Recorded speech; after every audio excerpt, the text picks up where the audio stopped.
مرحبا، صباح الخير أو مساء الخير على حسب التوقيت اللي تشوفون بيه الفيديو.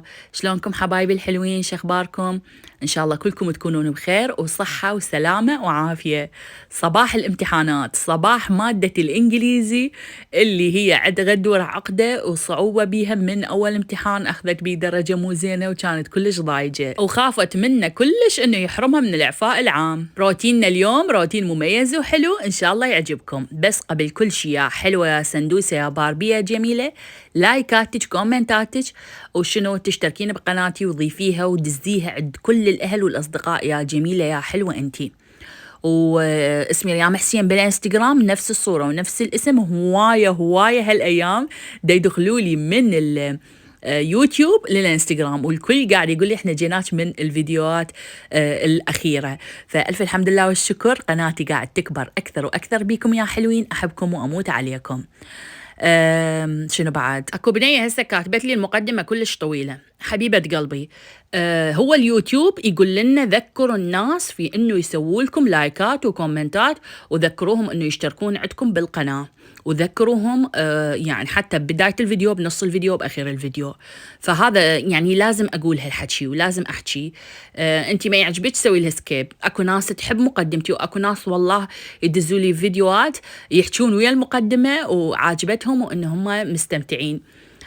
فكل شيء بالقبول حبيبتي. إذا أنت ما قابلتني راح تشوفين مقدمتي سخيفة وما إلها معنى، وإذا أنت قابلتني وتحبيني راح تشوفين كل شيء من عندي حلو، حتى لو هو تافه وحتى لو هو كرنج وسخيف. أوكي، جيتي غدورة من امتحان مادة الفيزياء، جتي اوريدي وجهها اصفر. شبيك غدوره ماما؟ خاف الفيزياء بيشي؟ قالت لي لا والله ماما ماكو شيء، الفيزياء تمام والاسئله حلوه والمدرسه ما جايبه شيء يعني خارجي، وكل اللي قالت عليه جابت من عنده وبعد الباقي بيد رب العالمين. قلت لها ونعم بالله.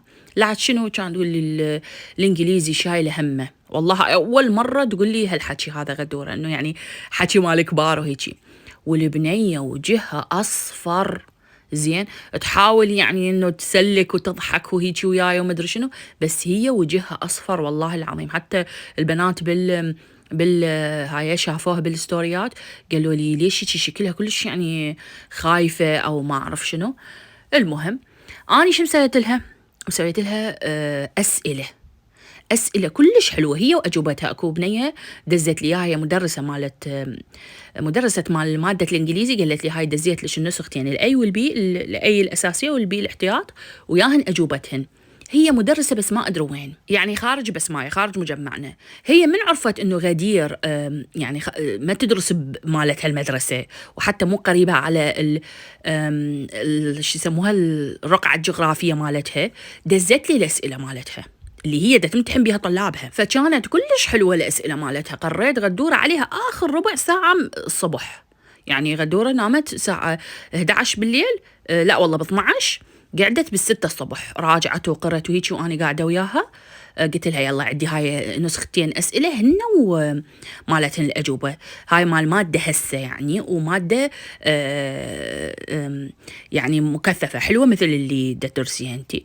يلا بلشي جاوبي. جاوبت منها اكو شغلات عرفتها واكو شغلات ما عرفتها بصراحة، لأنه الأجوبة عندنا رأسا عرفنا الجواب الصح عرفنا الجواب الغلط، وكتبت لها كل شيء على الأسئلة، واخذتها وياها الأسئلة بصراحة للمدرسة تراجع بيها، تراجع الشغلات وهيجي.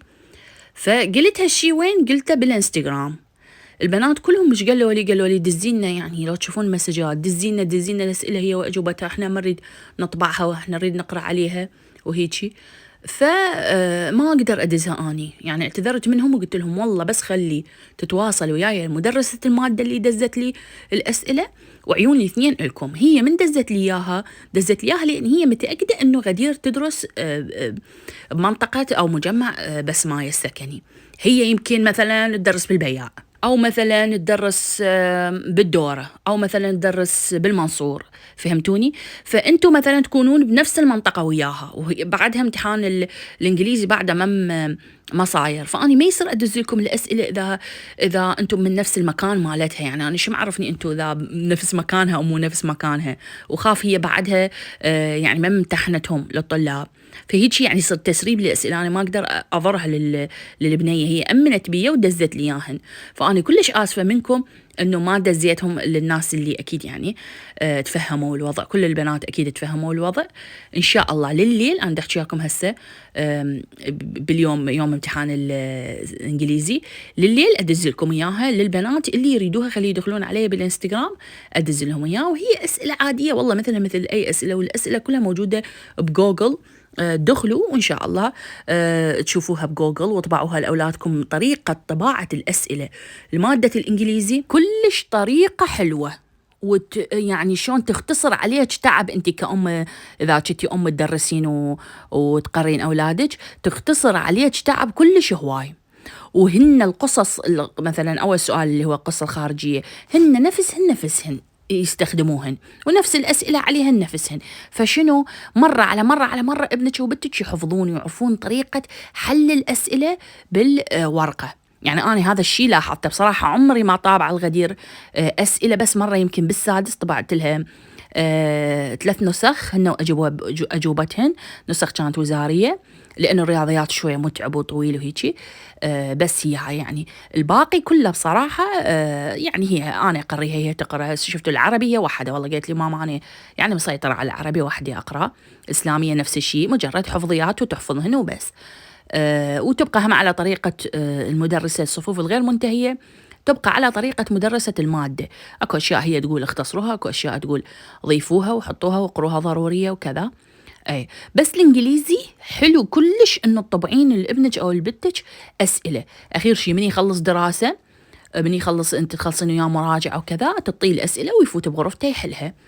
من يجي راح تصلحي له الغلط، راح ينطبع براسه كلش الخطأ ويظل يصلحها بنفسه. يعني هالشي يعني أنا لاحظته عند غدورة. ما أعرف تعرفون كل واحد على حسب طريقة دراسته وهيجي، بس لاحظته على غدورة كلش يفيد هذا الشيء. ودائما اطبع لها اسئله حتى بالامتحانات الشهريه. راح تقولي لي احنا ما يمنا مكتبه وهيجي، والله ما اعرف يعني شلون، يعني ما اعرف شلون اخدمكم. بس احنا انا من جهه بسمايه اكو مكتبتين على الشارع العام يطبعون ويوصلوك اياها لباب الشقه. فمن طبعت لها قد صار ب 3000 دينار. كلش حلو. قلت لكم تعرف هي البنيه تطبع، تعرف انه هاي اسئله وهيجي، فتخلي كل ورقه على جهه او ترتبهن تحطهن فايل وتدسهن. فبس والله هذا الموضوع يا حبايب انا ما اقدر اخلي شيء بذمتي، او يعني اخون الامانه، او ما اعرف يعني ما ادري شنو تسميتها، انه الا اذا هي تقول لي مدرسه الماده انشريهن وخلص الامتحان راح وخلاص، انشرهن من عيون الاثنين للبنات اللي رادوهم. هسه حتى تطلع لي وحده تقول لي شنو هذا الفيديو كله حكي على الامتحانات، الا عاد على شنو نحكي؟ لا عاد على شنو نحكي حبيبة قلبي، غير احنا جهالنا وأطفالنا ذولا احنا دقنا ومدقوقنا على الأطفال، دقنا ومدقوقنا على نجاحهم ودراستهم.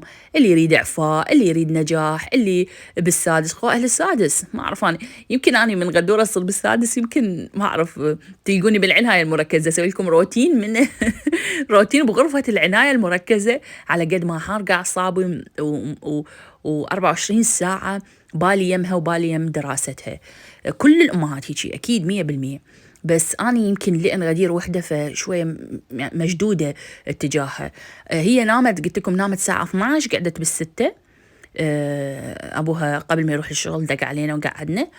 أنا نمت بالأربعة، كنت أسوي كم شغلات هيجي وناقصني كم حاجة بالبيت دار أرتبها ويعني أنظف وهيجي وكذا، وهم عندي تصوير. فنمت الساعة 4، قعدت بالستة وياهم.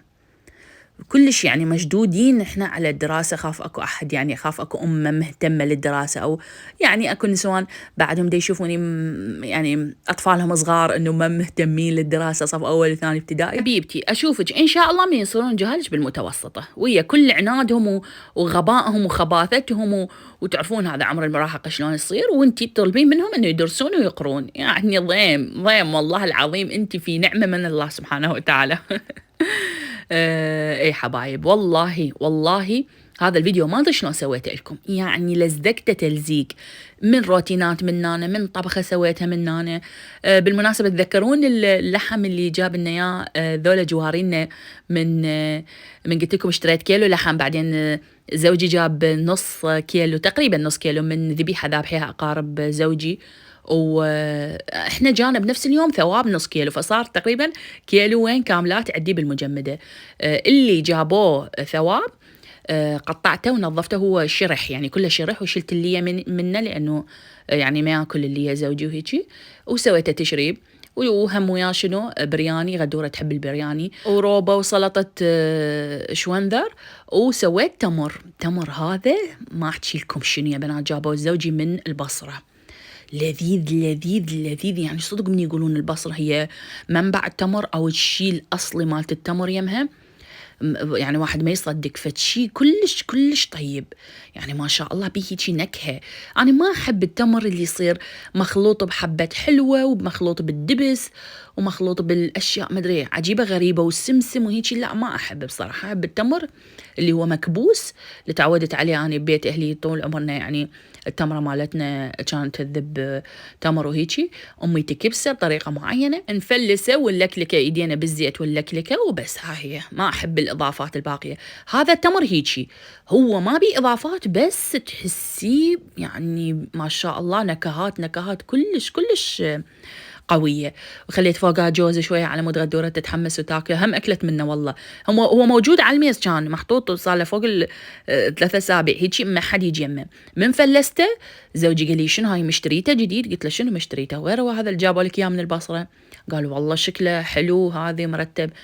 كل واحد أخذ له قطعتين، وخير ونعمة وفضل من رب العالمين. هالأيام الأمهات ما يريدن يشوفن المطبخ زين، يريدن بس يقرن ويدرسن جهالهم وياكلون جهالهم ويسبحون وينامون، هذا يريدون جهالهم. يعني ماكو وقت انه تتفننين الطبخات وتتفننين بالمعجنات وتتفننين بالمدري شنو، ماكو وقت. بالمناسبة حبايب، اللي سألتوني على التفريزات مع رمضان، إن شاء الله من عيون الاثنين محضرة شغلات كلش حلوة مفيدة وحلوة، سواء تلقوها بالفيديوهات الشورت يعني هاي الصغيرة، الفيديوهات تكون بالطول، تدخلون بقناتي تلقون كلمة اسمها شورت، تدخلون عليها تلقون الفيديوهات، أو بالفيديوهات العادية اللي هسه مثل هاي تشوفوها.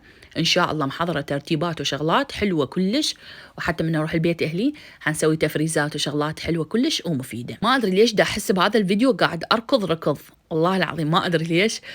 كلمة السر بهذا الفيديو هي كلمة ركض. أرد أشوف كم وحدة وصلت لهذا الوقت من الفيديو تكتب لي كلمة ركض. كلش كلش أحب لما يصير بيني وبينكم هيك كلمة سر أو سيم معين بيني وبينكم، أحس إنه يفتهموني ذولا، العالم يفتهموني ذولا، أحبهم وأموت عليهم.